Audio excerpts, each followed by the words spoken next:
Hello students, so we are going to learn curl of a vector field.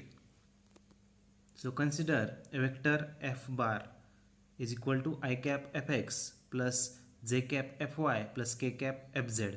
Remember this x, y and z are at the suffix of this f. x, y and z जो है वो f के suffix में लिखा है. So please remember that. Now this is vector f bar and we already know del is given by I cap dou by dou x plus j cap dou by dou y plus k cap dou by dou z. Then the cross product del cross f bar is called curl of f bar and is written as curl of f bar or del cross f is equal to this determinant. In this determinant, there are 3 rows and 3 columns. That horizontal, say this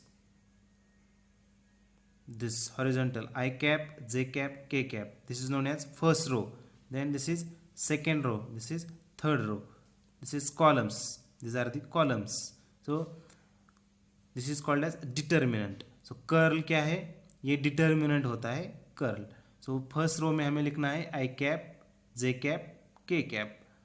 Then second row में हमें लिखना है dou by dou x, dou by dou y, dou by dou z.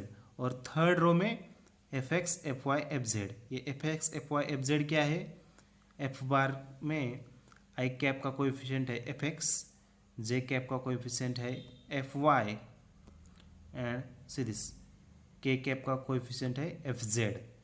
Okay, so this determinant is called curl of f bar. This is the definition of curl. आपको जब हम example solve करेंगे तो ठीक से समझ में आएगा. So before solving example let us see what is physical significance of a vector.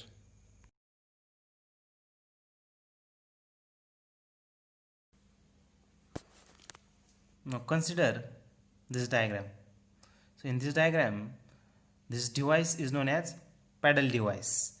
So here a vertical axis is there, W, and two blades are there. This A is one blade and this B is another blade.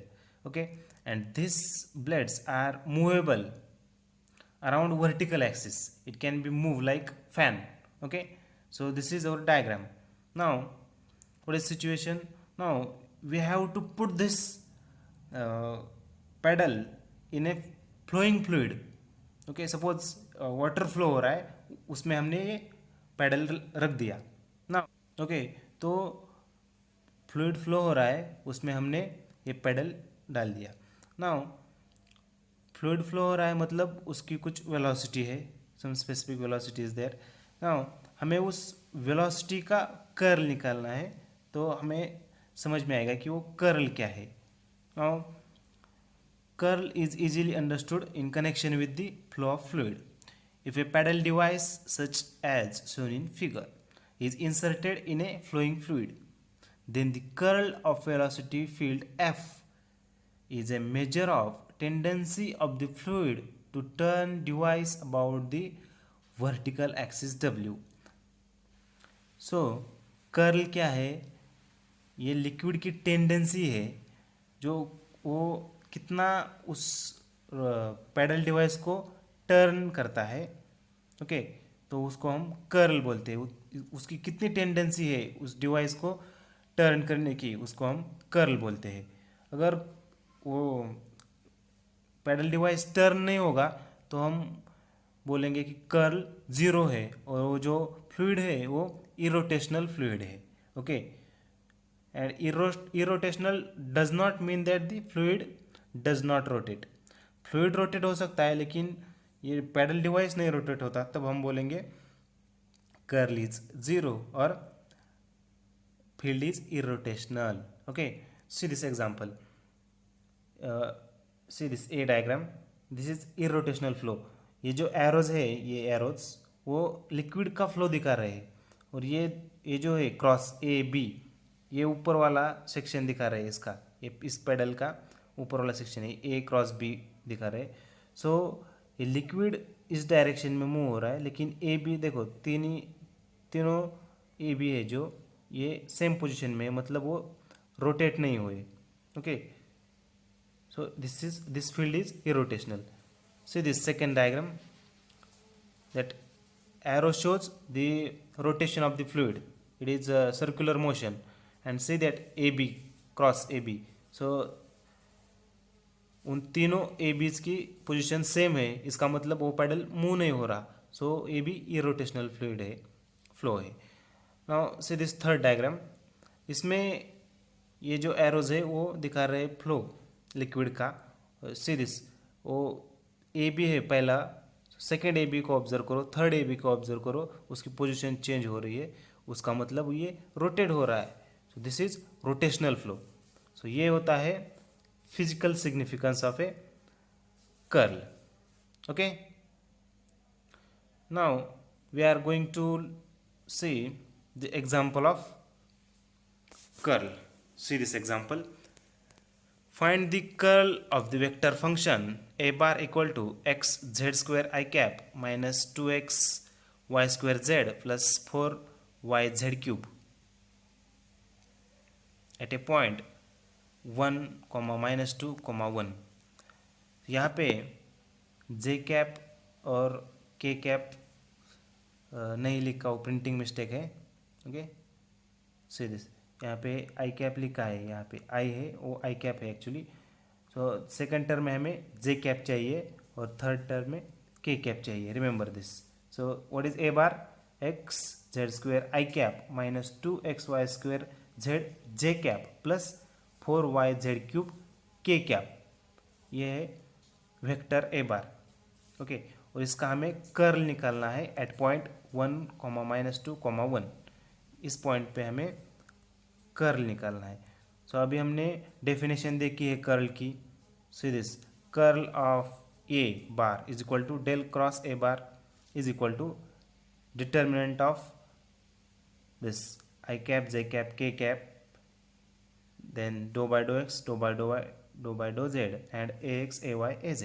अभी ax ay az क्या है? तो ए बार में जो आई cap का coefficient है वो है ax, जो जे कैप का कोएफिशिएंट है वो है ay एंड के कैप का कोएफिशिएंट है वो है az. ओके, सो हमें लिखना है उस कोएफिशिएंट की जगह उसकी value. So I cap J cap K cap as it is, then dou by dough x, dou by dough y, dou by dough z as it is. अब ए एक्स के जगह हमें ए एक्स की value लिखनी है. क्या है a x की value? Coefficient of i cap क्या है? X z square. तो हमने यहाँ पे एक्स जेड स्क्वेयर लिखा. नाउ ए वाई क्या है? इधर देखो, जे कैप का coefficient 2x y square z. So यहाँ पे हमने लिखा, और वो माइनस है, minus 2x y square z, और ए जेड की value 4y z cube, 4y z cube. Okay, so this is second step. Now अब हमें क्या करना है? So this is equal to, पहले आई कैप लिखेंगे हम. यहाँ पे भी प्रिंटिंग मिस्टेक है, रिमेंबर दिस. यहाँ पे आई कैप आना चाहिए, या इस ब्रैकेट के बाहर आई कैप आएगा. यहाँ पे here I cap into, I cap into. अब हमें क्रॉस प्रोडक्ट लेना है, मतलब ये डो बाय डो वाई से 4y जेड क्यूब को मल्टीप्लाई करना है. जब हम आई कैप लिखेंगे, एक मिनट,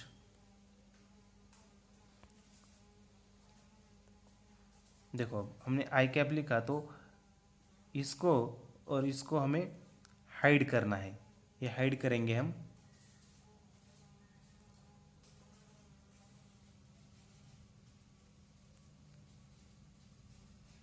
इसको हमें हाइड करना है आई कैप लिखने के बाद.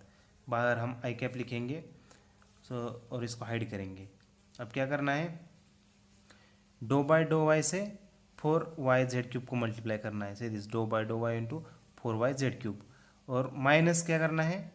इस डो बाय डो जेड से इस टर्म को मल्टीप्लाई करना है, -2x y square z. So dough by dough z into -2x y square z, और ब्रैकेट कंप्लीट, और आई कैप लिखना है. प्लस अब जे कैप लिखना है. जे कैप लिखने के बाद हमें सी दिस जे कैप लिखने के बाद ये जे कैप के वर्टिकल और हॉरिजॉन्टल टर्म जो है वो हम हाइड करेंगे। अब इसको हाइड करने के बाद see this dough by dough z से हमें एक्स जेड स्क्वायर को मल्टीप्लाई करना है। डो बाय डो जेड से एक्स जेड स्क्वायर को मल्टीप्लाई किया और माइनस क्या किया, डो बाय डो एक्स से 4y जेड क्यूब को मल्टीप्लाई किया। So minus dough by dough x 4y z cube. Okay, bracket complete. Plus अब क्या करना है, देखो प्लस, अब जे कैप लिखना है और जे कैप लिखने के बाद हमें वर्टिकल और हॉरिजॉन्टल दोनों हाइड करने हैं जे कैप के corresponding. So this is vertical हम हाइड करेंगे एंड दिस हॉरिजॉन्टल हम हाइड करेंगे। Okay, now not J cap, it is के कैप। अब क्या करना है, डो बाय डो एक्स से इसको मल्टीप्लाई करना है, minus 2y z square, sorry minus 2x y square z. So this dough by dough x minus 2x y square z, और उसमें माइनस करना है dough by dough y multiply by x y square, sorry x z square. See this dough by dough y x z square, ये multiplication हो गया। Okay, सो ये हो गया एक नेक्स्ट स्टेप हो गया। ओके, उसके आगे का स्टेप देखो। अब हमें क्या करना है, ये जो अभी हमने स्टेप किया वो सॉल्व करना है। डो बाय डो वाई, इसको हमें सॉल्व करना है। Dough by dough y of 4y z cube, उसकी वैल्यू कितनी आएगी, उसका मतलब है 4y जेड क्यूब का derivative with respect to y। यहाँ पे y है, y का डेरिवेटिव 1 आएगा और रिमेनिंग क्या है 4z cube. So 4z cube as it is. Okay, ये पहली टर्म सॉल्व हो गई। So minus dough by, so this अब ये सॉल्व करना है। Okay, so dough by dough z of minus 2x y square z, मतलब इस टर्म का with respect to z derivative लेना है। Minus 2x y square z का derivative with respect to z वो आएगा माइनस 2x वाई स्क्वायर, और ये माइनस और ये बाहर का माइनस प्लस हो जाएगा, तो हमें जो पूरी टर्म मिलेगी वो मिलेगी प्लस 2x वाई स्क्वायर, और बाहर का i cap as it is plus. अब सेकेंड टर्म सॉल्व करनी है, ये j cap as it is लिखना है। Dough by dough z of x z square, मतलब एक्स जेड स्क्वायर का with respect to z derivative लेना है। सो वो कितना आएगा 2x z. See this 2x z आ गया। और सेकेंड टर्म में dough by dough x of 4y z cube, इस टर्म में x है ही नहीं इसलिए उसका डेरिवेटिव 0 आएगा। नाउ नेक्स्ट के cap as it is, doe by dough x of minus 2x y square z, वो इसकी वैल्यू है माइनस 2y स्क्वायर जेड। और लास्ट टर्म में dough by dough y of x z square, उसमें y absent है इसलिए उसका डेरिवेटिव 0 आएगा। तो हमें ये नेक्स्ट स्टेप मिल गया। ओके, तो ये मिल गया क्रॉस प्रोडक्ट। नाउ हमें इस क्रॉस प्रोडक्ट को at a point 1 minus 2 and 1 में फाइंड आउट करना है। मतलब x की वैल्यू 1 पुट करेंगे, y की वैल्यू माइनस 2 पुट करेंगे और z की वैल्यू 1 पुट करेंगे दिस इक्वेशन में। इसमें क्या करना है, जहाँ पे x है वहाँ पे x की वैल्यू 1 पुट करनी है, जहाँ पे y है तो वहाँ पे y इक्वल टू माइनस 2 और z इक्वल टू 1 पुट करना है।